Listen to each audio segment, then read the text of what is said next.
সম্মানিত দর্শক সহ বিশ্ববাসীকে পার্ট 2 বলছি। তো বন্ধুরা, ধর্মের প্রাথমিক ধাপ না পূরণ করে লেবাস পরে ধার্মিক সেজে বলৎকার করা সহ মানুষের ঘরবাড়ি ভাঙ্গা সহ সকল অপকর্ম করার জন্য লেবাস পরে ধার্মিক সাজেন। সৎ হলে এই অপকর্মগুলি করতে পারবেন না। এই জন্য সৎ হন না। এজন্যই আইলডেঙ্গে ঘাস খান। তো বন্ধুরা, কর্ম ধর্ম রাজনীতি সহ কোনো জায়গায় আইলডেঙ্গে ঘাস খাওয়া যাবে না। তার মানে কোনো কিছুতেই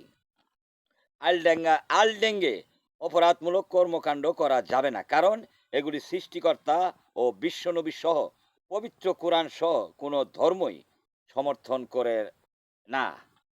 তাই বিশ্ববাসী অবগত আছেন।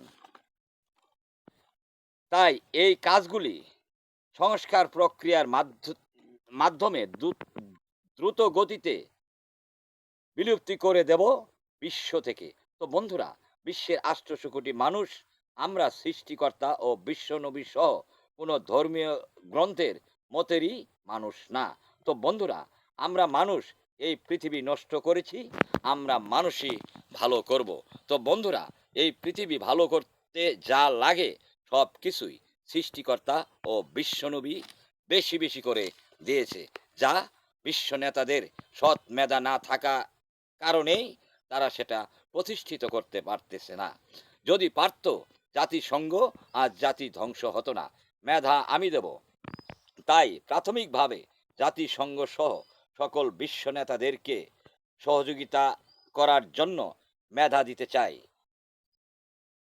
দ্বিতীয় ধাপ হলো বিশ্বের সকল ধর্মের ৮০০ কোটি মানুষের সহযোগিতা চাই। তো বন্ধুরা, আমাদের কাজ হলো যে দেশের যে বিশ্বনেতা শান্তি প্রতিষ্ঠা করার বাধা দিবে তাকে প্রাথমিকভাবে সৎ হওয়ার পরামর্শ দিতে হবে। না মানলে তাকে পতন করে শাস্তি দিতে হবে। তাহলেই এই আমরা বিশ্বকে দ্বিতীয় জান্নাত বানাতে পারবো। তাই আমার সকল ধর্মসম্মত এবং সার্বজনিক গ্রহণযোগ্য মতের সাথে একমত না হলে, তো বন্ধুরা, আমি সৃষ্টিকর্তা ও বিশ্বনবীর মনোনীত বিশ্বের প্রতিনিধি বলছি। তো বন্ধুরা, আমাকে কিছুই দিতে হবে না। আমি বিশ্বকে শান্তি দেব, অশান্তি নিয়ে যাব। তাই সৃষ্টিকর্তার কথা ছাড়া কোনো শয়তান নমরুদ সাদ্দাত ফেরাউনের কথা চলবে না।